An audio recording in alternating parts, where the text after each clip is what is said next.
So today to discuss the 4 pillars of cybersecurity, we have Laurie Tyzenhaus. Please welcome Laurie.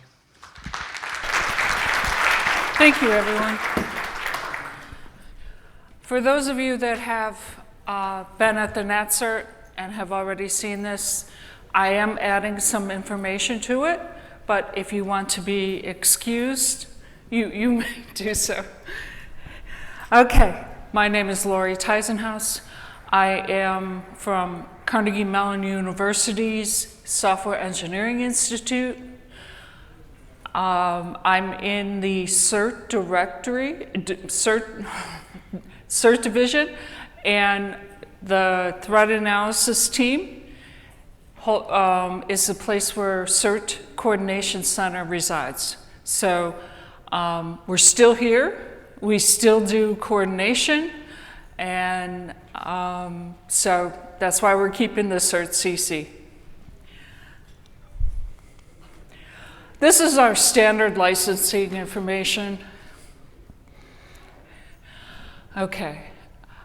Today I'm talking about 4 pillars. Maybe I'll add another one later, but I'm going to have just one slide on strategic goals, operational options, and then future considerations. Okay, the 4 pillars. The first is coordinated vulnerability disclosure. The second is secure updates. How are we going to update our products securely?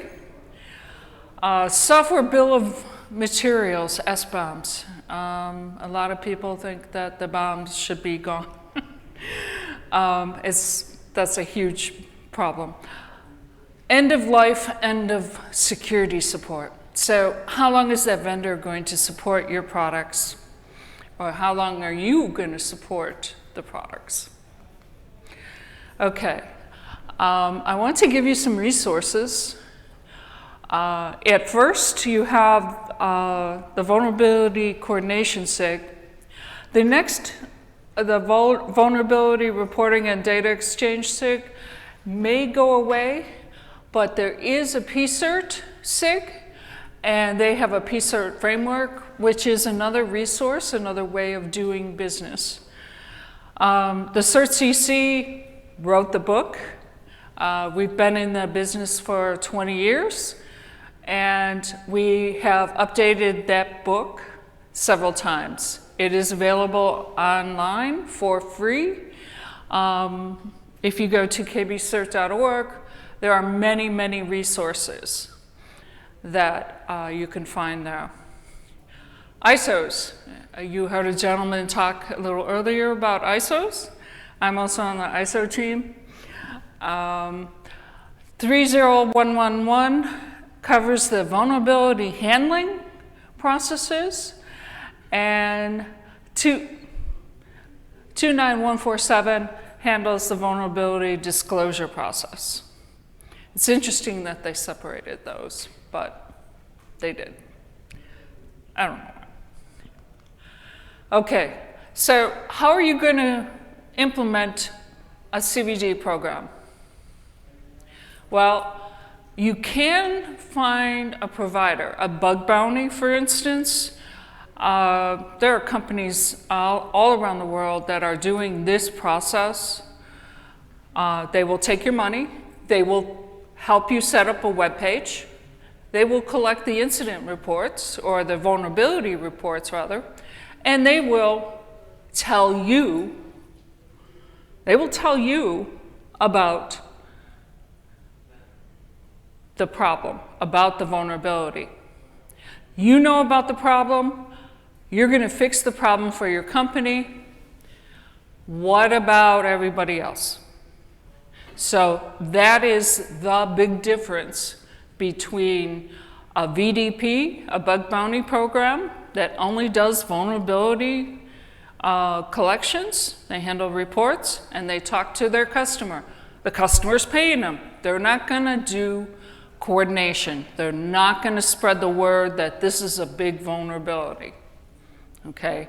They've signed non-disclosure agreements with you folks in many cases.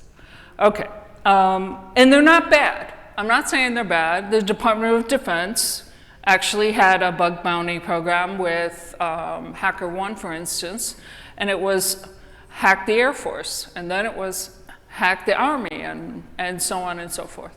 So I'm not saying these are bad services, but that is a starting place if you want something immediately.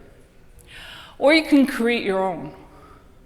Now, the ability to receive reports is one thing, but just getting that report in, setting up a web page, giving pointers to it and saying, yeah, well, we want to know about vulnerabilities with our products, that's one thing. You also need a team of technical folks that can look at the vulnerability report and determine if it's valid, determine if any other folks are involved or affected.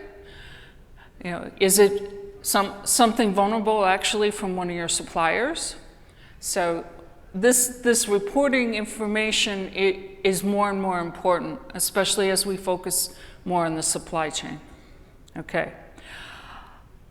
I'm not going to read the slides, but I'm going to go with the bottom one. Be clear when you finally patch or fix or update your product. Those words are generally used interchangeably. You want to be crystal clear if the vulnerability has been removed from the product or the vulnerability has been mitigated.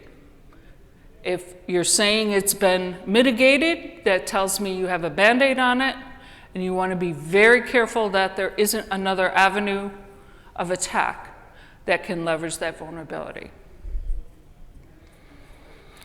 Okay, next topic, secure updates. Sorry to say I don't have any solutions. I have some ideas.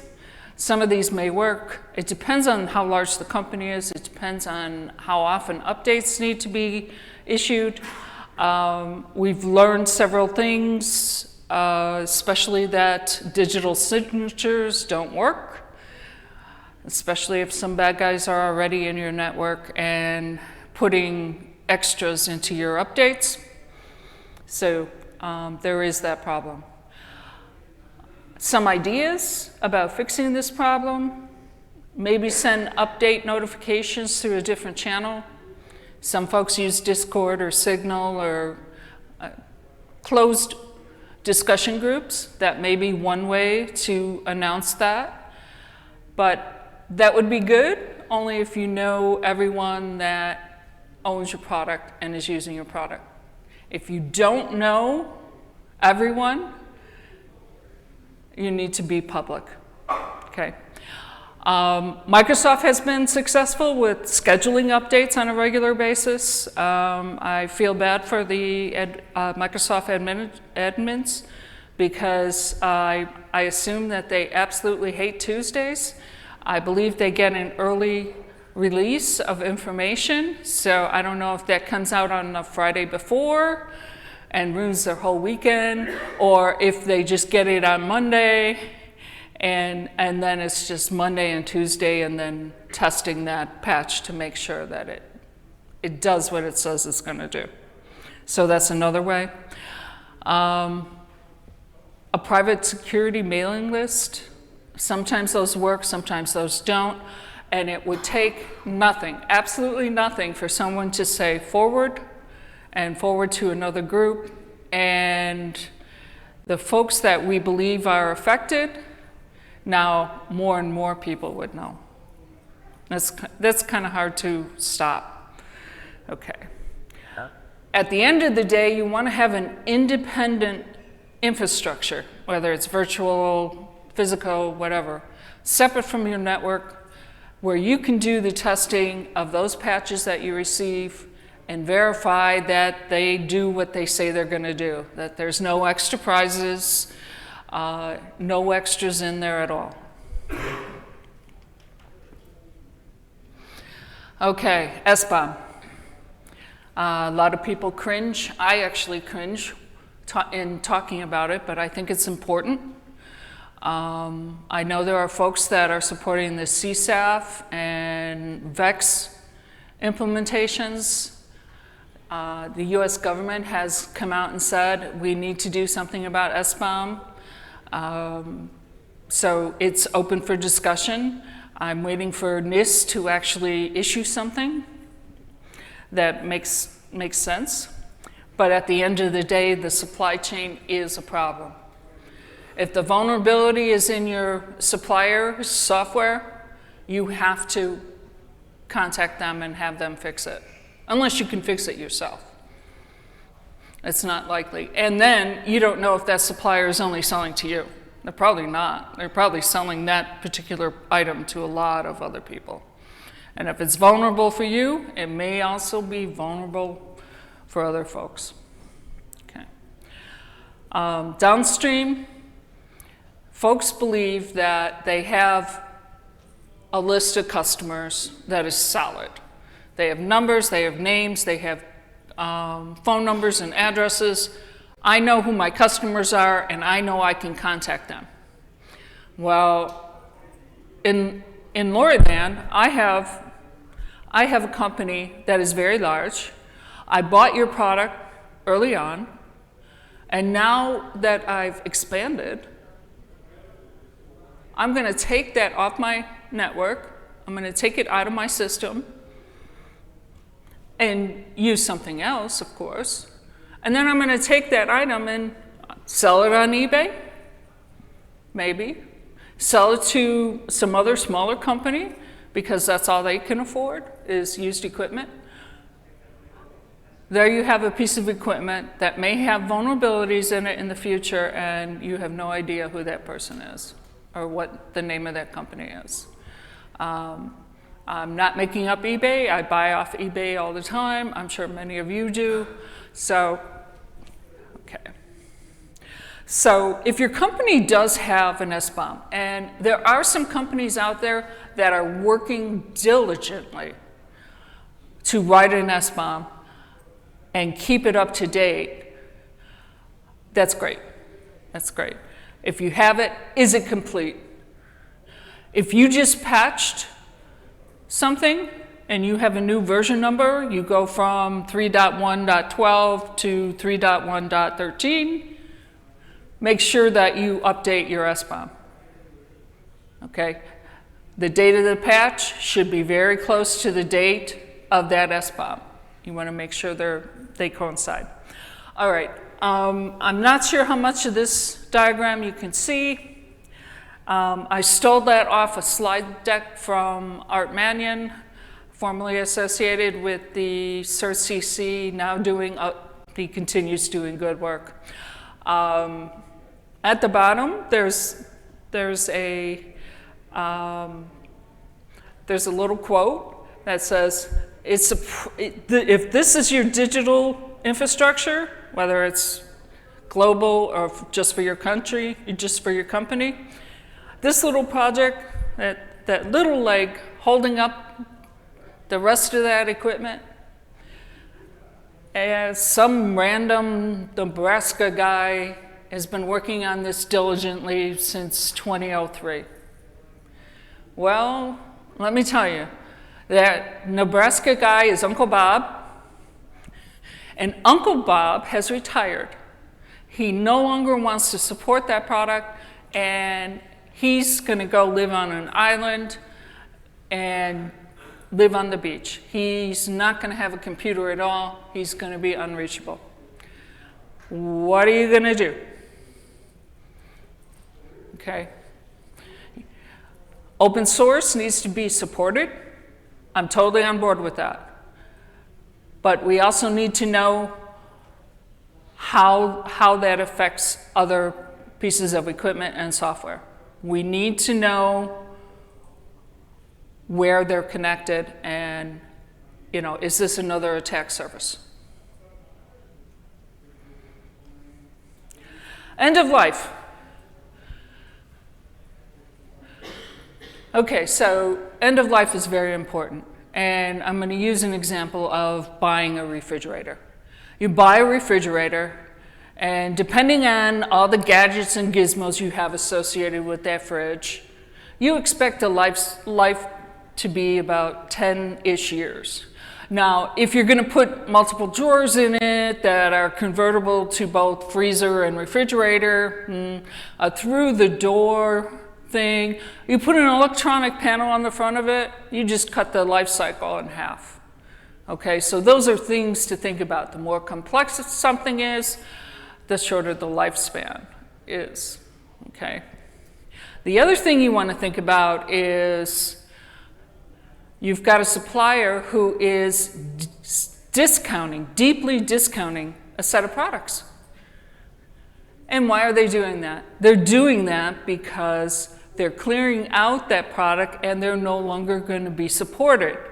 You're at the end of life.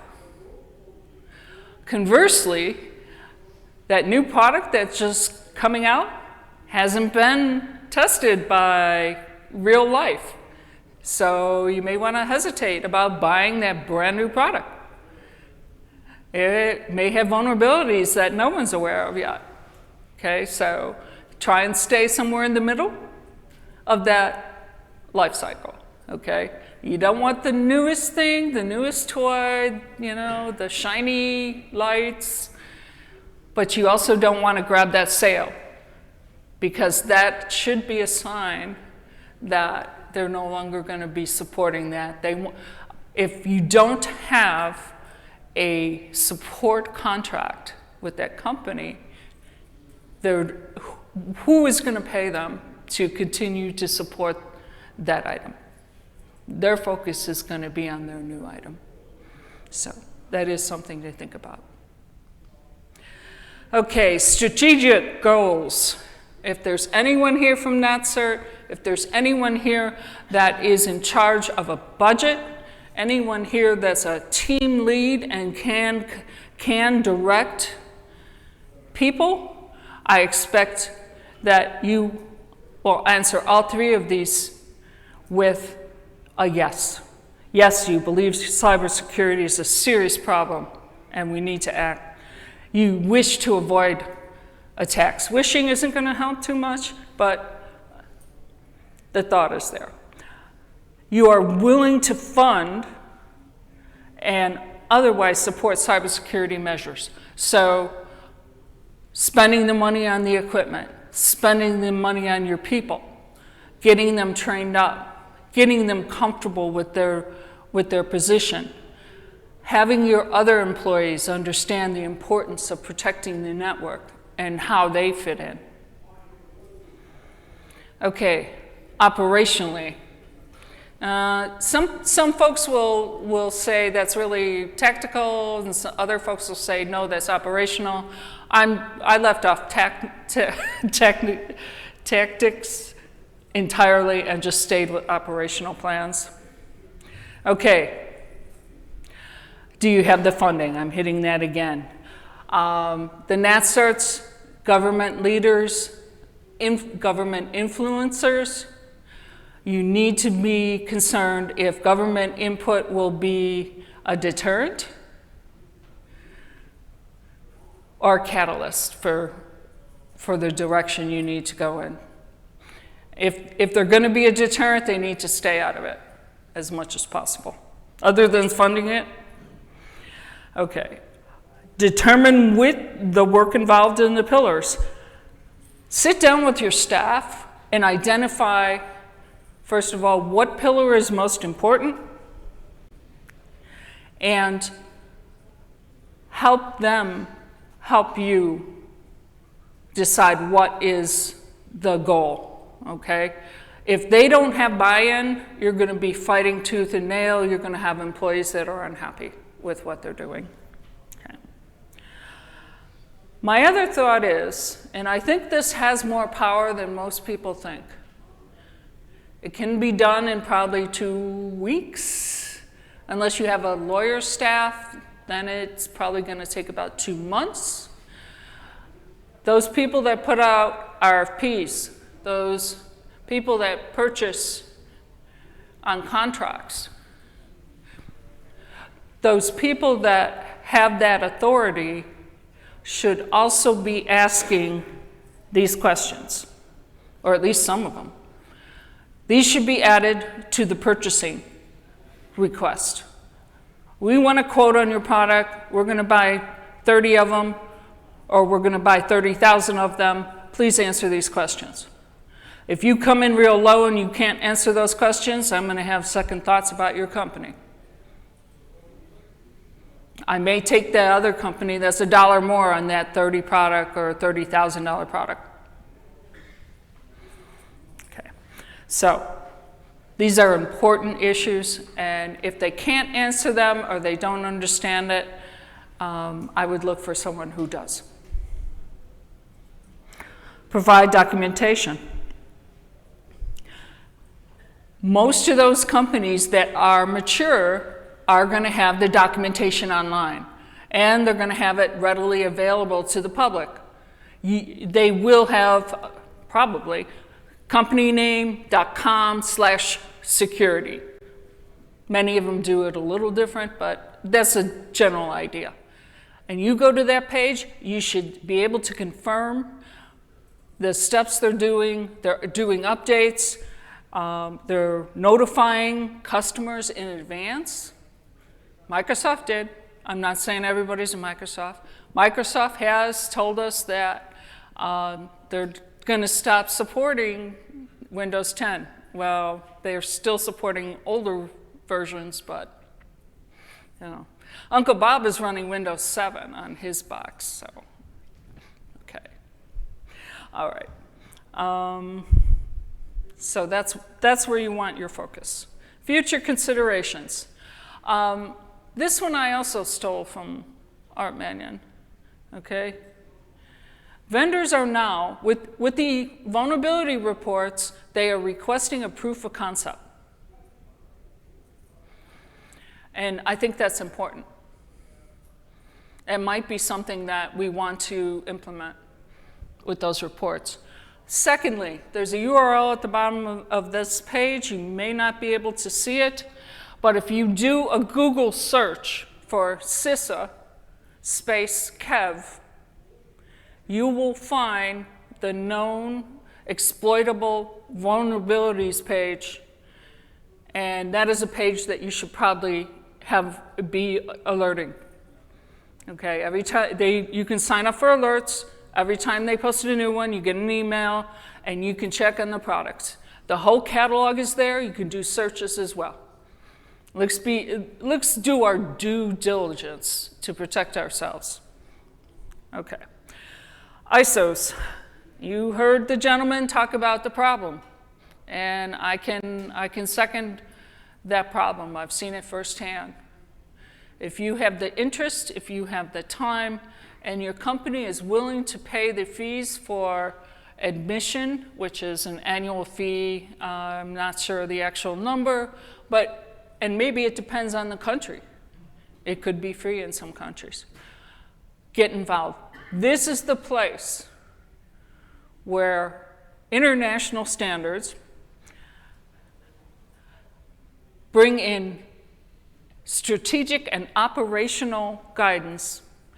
It's developed, it's debated. Debates happen all the time. We're very proper and we're very kind and polite, but we do debate. And developing an ISO or changing an ISO can take years. And I mean years, 3 years. Okay, NIST. Those of you who need to follow NIST requirements, Cybersecurity Framework 2.0 came out. The option for comments is closed, so unless you're someone very close to them, they are probably not going to consider any comments from you. My comments were the following. It doesn't cover report intake, vulnerability reports. It doesn't talk about mitigation or remediation of vulnerabilities, and it doesn't say anything about pushing updates to their customers. So I have a concern about that. The other thing is that if you're a company that has an audit team that comes in, ask them what they're going to audit you against. Are they going to use Cybersecurity Framework 1.0? Are they going to use NIST special paper production publication 800-53, Rev 5. Okay, so have them be transparent with you so you know what guides you're being held to. SBoM is only the starting place. If you do a Google for PBOM, it actually comes up. I thought that was quite interesting. Having the entire, in Laurie land, I think that's a pretty good idea, having the entire product cycle in one place. That would help the vendors greatly in identifying potential dependencies with vulnerability reports. Imagine getting a vulnerability report and knowing that you have that piece of software in your product and you don't know if you have to fix it or not because you don't know exactly where it is. Now, if you know where it is and you know it's not vulnerable because there is no service attack to it, you're good, you're golden. You don't have to do anything. And just knowing that could save you weeks. Okay, URLs. I'm just putting these up. I don't expect anyone to copy them down. Please don't. But this is where my research comes from. This is where I'm linked to and I care about. I care very much about NIST. I care very much about ISO. Secure updates. I don't have a solution for that. I'm hoping that you folks are thinking about the best way to do that. That is Miss Penny. She's waiting for me at home. I'll see her tomorrow. Do we have any questions?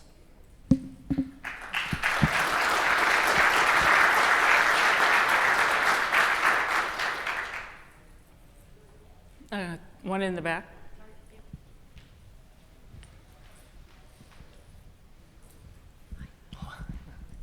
Hi, very nice presentation. I'm Paolo from Priam. I did work for the EPSS. I don't think Jay, I think he's flew back yesterday. But one of the, we had this kind of very interesting discussion about the impact of cost of patching a vulnerability. Because one of the, I'll make an example probably to make my point, right? So on Log4j, big impact worldwide. It was supposed to be an easy fix. You just disable logging or, apply the patch. They managed to screw that up like multiple times. So people were patching and like, the new vulnerability is popping out. So on the other side, you had, like there was a vulnerability from Microsoft on the Azure Active Directory. Kisa said, you should fix this. Like Microsoft released a patch, it was super complicated to apply, the service went going down, and it, like, in terms of behavior, right, people will say, well, how do I know, like, my entire system, when I do this testing, how much does it cost me to do this testing, right? Because, like, if the vendor is sloppy, and, like, one day it's good, the next patch is going to crash my entire system, there's this kind of natural behavior to say, well, you know what, we are going to keep the old system. Maybe you use virtual patching. We wait Palo Alto or Fortinet to to update their signatures, so we are kind of protected. And basically you have this snowball effect where people never update because like they are so far behind that they can migrate their system to new ones. So the problem for us, from a research point of view, is to how do we collect this cost to patch. We couldn't find any university doing any research. Like, it's kind of hard to collect that information. Maybe something your university can think about it. And the second, my suggestion is how do you push vendors to provide some sort of guarantee that when they release a patch, it's going to be seamless, right? I mean, you have to migrate an entire database. What's the chance of shutting your production for 3 days? And yeah, to be honest, I worked for Microsoft before, so I'm partly guilty of that. I wasn't in the production team, but I've seen, customers complaining. It's like, yeah, that doesn't work. This patch doesn't work. Basically, like, it just, yeah, we can't patch. It's too complicated to apply. So, yeah, I'm just thinking what kind of strategy do you suggest to avoid this? It's a big problem. I'm not saying there's an easy solution. Like, I'm just saying it is a problem, and we need to find ways to for vendors to do that. I do not have a good answer for that. Okay. Yeah. However, everything is about the Benjamins. Everything is about the money at the end of the day. Yeah, yeah. If you're not paying the vendor for support, what is their reason to support that product? Maybe it's reputation. Maybe they have contracts with others and they'll push the patches to everyone. Yeah.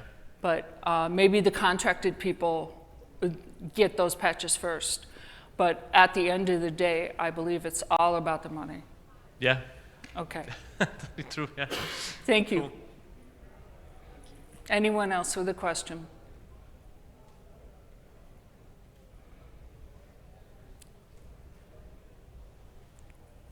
Any more questions or comments? No? Okay, if everyone could please remember to fill out the surveys, and please thank Dr. Laurie Tyzenhaus. Thank you very much.